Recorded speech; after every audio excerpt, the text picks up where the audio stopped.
Also, Mills Hayes is in Madison as well. Mills, good morning to you. The Trump campaign is blitzing Wisconsin with volunteers. What's the Harris campaign's plan to hold their lead?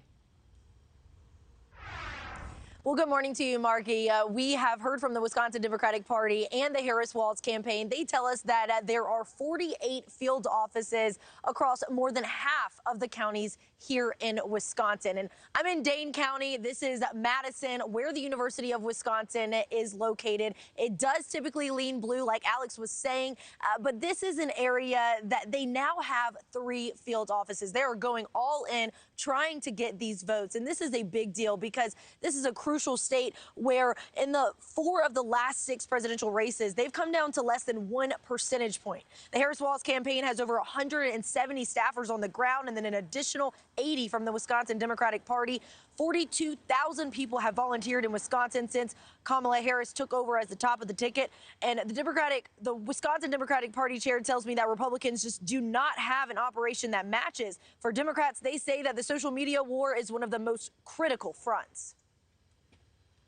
The thing about this campaign is that most voters already know what they think of Trump, but a lot of people are right now figuring out what they think of Harris-Walz, which means that if you've got a Twitter account or a TikTok account or an Instagram account or a Facebook account, posting true things about what Harris-Walz want to do in this election can make an enormous difference in your own circle, and that can tip the entire country. The Harris-Walz campaign is also partnering with college Democrats at colleges across the state here, and we saw some of them tabling out just yesterday, and it is the first day of school today, Markie. Yeah, they're at the University of Wisconsin, a huge college town, obviously. How are Democrats, I'm curious, how are Democrats working to get the student vote? Yeah, Markie, well, we have spoken with college Democrats and their volunteer coordinator team. They say that it is key to just talk with students on the ground about issues that matter to them. And they say that the issues that matter to students are climate change, reproductive rights, and also the economy. We were out yesterday watching some of the college Democrats tabling outside. They were trying to get people to know the Harris-Walz campaign a little bit more. The youth organizing director for the Democratic Party of Wisconsin tells me that he is meeting with students at different college campuses and high schools every day.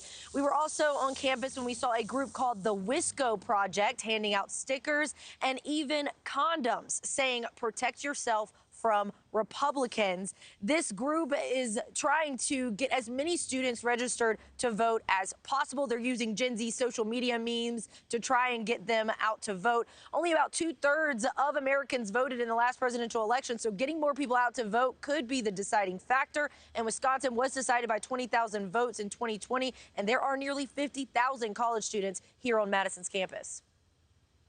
It's such a close state in Wisconsin that getting out the student vote could be the difference between us having former President Trump or Vice President Kamala Harris get elected this time around.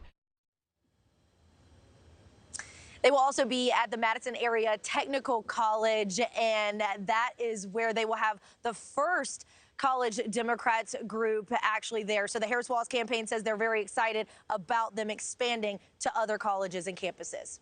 Markie? Yeah, that young vote critical and the campaign merch, as you pointed out, getting interesting just 62 days out. Mills Hayes, thanks so much.